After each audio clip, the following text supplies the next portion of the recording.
Este operativo desarrollado en Antofagasta para el desalojo de tomas ilegales en el borde costero dejó al descubierto esta compleja situación que existe en algunas zonas del país. Autoridades no descartan repetir el operativo para impulsar el programa de emergencia habitacional. Vamos a profundizar en este tema. Nos acompaña hasta ahora la delegada presidencial de Antofagasta, Karen Behrens. ¿Cómo está, delegada? Muchas gracias por acompañarnos. Muy buenos días. Muy buenos días, Nicolás. ¿Cómo estás tú? Muy bien. Todo bien, gracias. A ver, pongamos en contexto para quienes nos ven a esta hora y que podrían haber visto imágenes, pero no entender la historia, digamos, de lo que fue esta denominada toma VIP. ¿Por qué se toma la definición de llegar con maquinaria y finalmente demoler las viviendas que se habían construido en ese lugar? Bueno, porque en definitiva, todos los terrenos fiscales de propiedad del fisco que no han sido, donde hay construcciones que no tienen, no están dentro de la norma legal, deben ser desalojadas. Pero esto es un proceso, ¿no? Esto no se llega de la noche a la mañana. Primero, Bienes Nacionales notifica, en este caso notificó 4 veces a las personas que tenían estas construcciones. Eso es importante, delegada. No fue que de un día para otro llegan las máquinas y van demoliendo las casas. O sea, hubo 4 avisos anteriores de que tenían que desalojar ese terreno. Exactamente, pero sin embargo, con un informe de Bienes Nacionales, como se hace en todos los casos, se le solicita a la delegación presidencial, en este caso, que resuelva mediante una resolución exenta el desalojo del lugar. Nosotros recibimos los antecedentes el día 12 de julio por parte de Bienes Nacionales.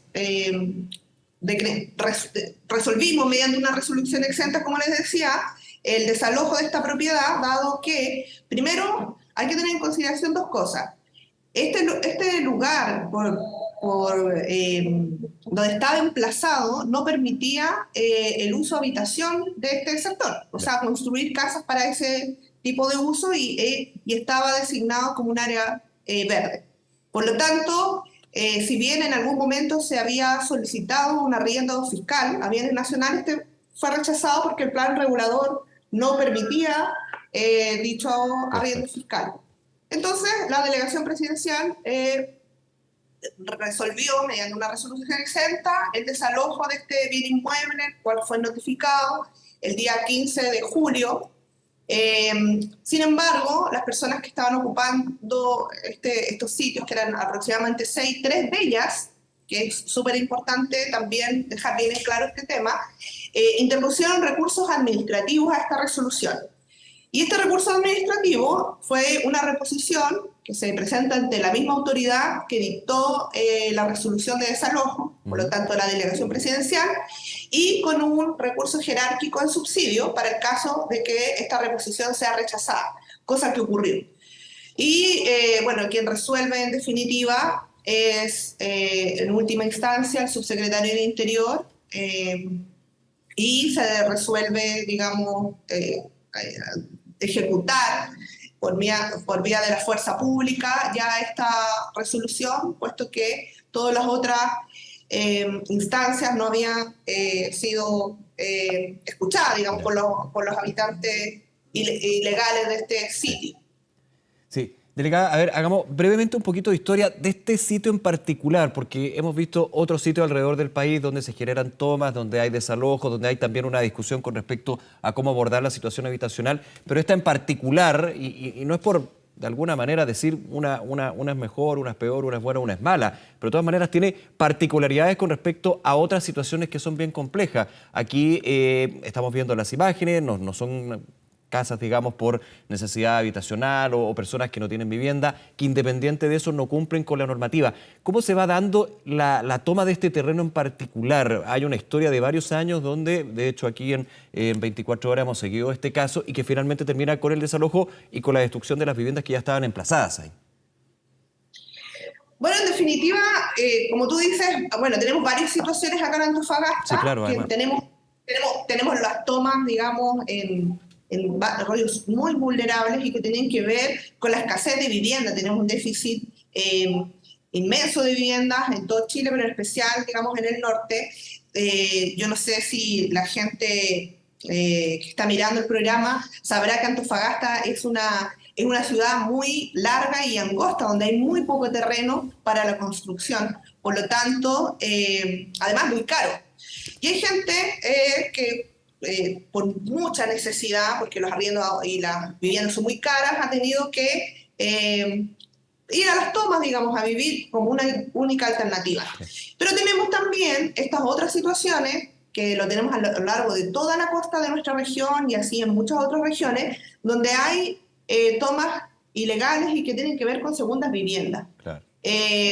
Por lo tanto, por supuesto, hay soluciones en un caso y en otro, porque las soluciones para los casos sociales, digamos, de personas que no tienen dónde vivir, son mucho más a largo plazo, pero lo que tenemos que recuperar en nuestras costas es algo que es mucho más rápido y estamos, digamos, en un plan de recuperación de nuestras costas porque ha sido durante la pandemia, ha habido una explosión de viviendas irregulares y segundas viviendas, digamos, en el borde costero de toda nuestra región y que es muy preocupante porque incluso no solamente tiene un tema, una visión respecto de la toma del terreno en sí, sino también tiene una dimensión medioambiental. Sí, claro. En muchos sitios donde están emplazados estas casas de veraneo, por decirlo así, también perjudican el entorno, la anidación de aves que son endémicas de la zona. Claro, son lugares donde no se puede construir, usted lo decía al comienzo, o sea, partiendo desde esa base de por qué efectivamente está impedido el levantar una vivienda en ese lugar, independiente si fuera segunda vivienda o no, que insisto, marca una diferencia con respecto a lo que estamos comentando, pero esto se ha dado en los últimos años ahí en Antofagasta y son lugares donde no se puede construir porque hay un impacto medioambiental, también en el plan regulador, la planificación urbana, entre otros, ¿no? Aparte que, aparte que no se pagan algunas obligaciones como por ejemplo contribuciones, me imagino.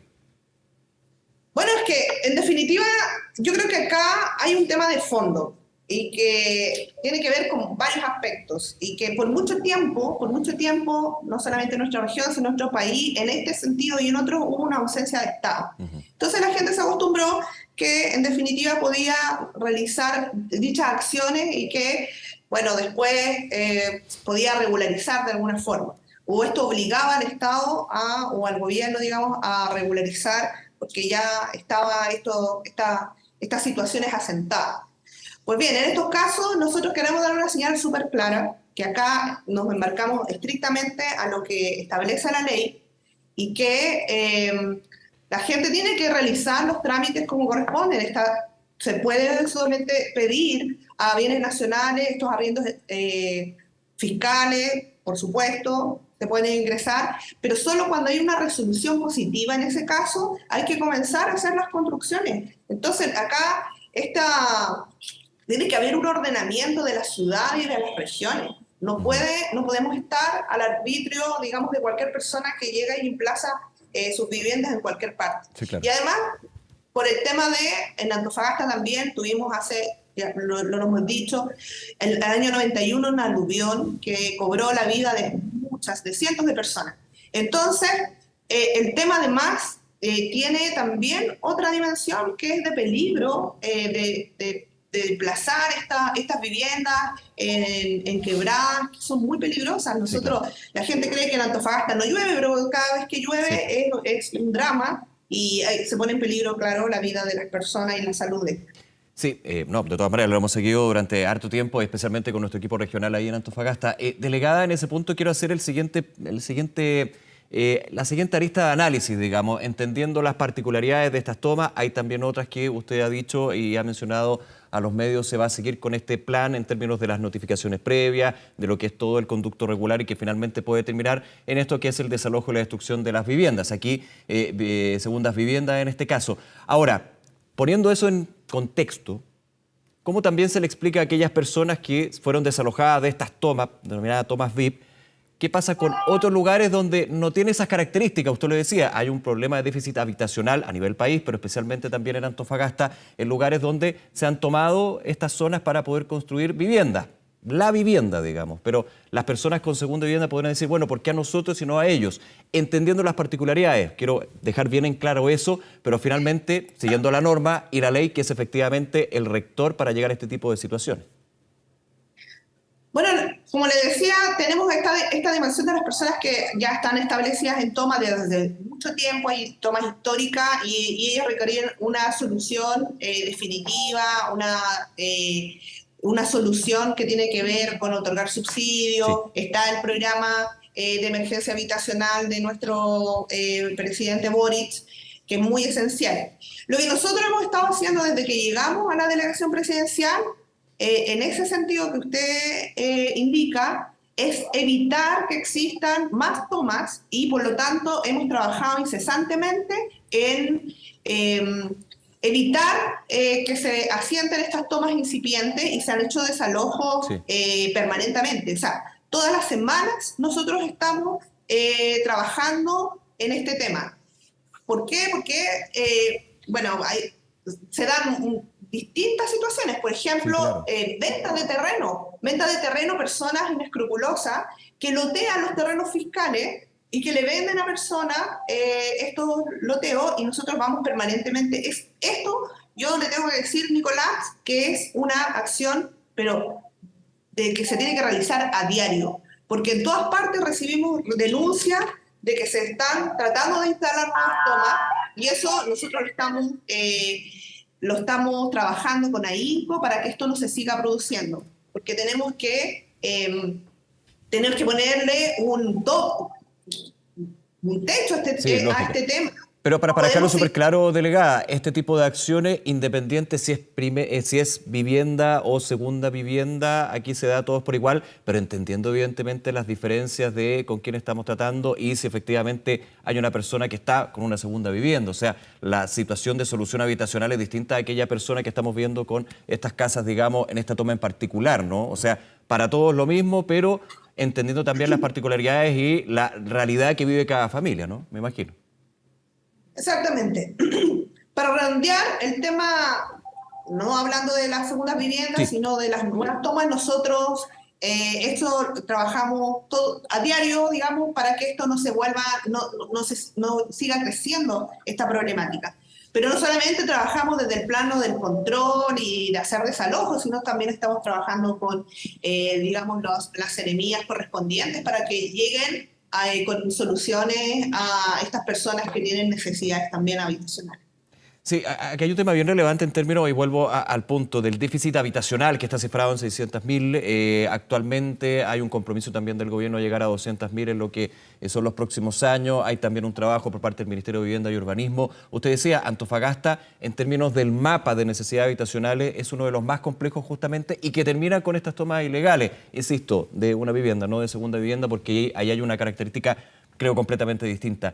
¿Cómo se está abordando desde el gobierno central, desde la delegación y la gobernación regional este punto de llegar a la situación de abordar las tomas ilegales, pero también entregar soluciones habitacionales u otro tipo de ayuda o finalmente evitar este tipo de hechos? Bueno, esto se está trabajando a full, sobre todo el Ministerio de Bienes Nacionales con la Seremi correspondiente y el MIMBU.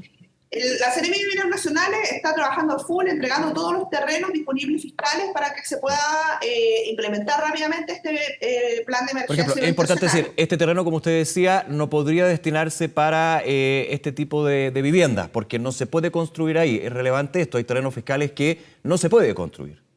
Así es, pero sí hay otros. Claro. Entonces, justamente por eso nosotros estamos en esta misión, en los otros que sí se pueden establecer polígonos, digamos, para construcción justamente de viviendas sociales, que es urgente realizarlo, y nosotros está trabajando también intensamente el MIMBU con los proyectos, y por supuesto el gobierno regional, porque el gobierno regional acá es trascendental, con el compromiso del gobernador regional, ahí don Ricardo Díaz, que también está poniendo los recursos necesarios, digamos, para que este proyecto de emergencia habitacional también pueda apurarse lo más posible justamente para responder a las necesidades habitacionales de nuestra región, porque esto es en plan regional. Bien, delegada, muchísimas gracias por acompañarnos y por supuesto seguimos muy atentos a lo que está sucediendo ahí en Antofagasta. Gracias nuevamente, que tenga un buen día. Muy buen día, Nicolás. Muchas gracias. Muchas gracias a usted, que esté bien.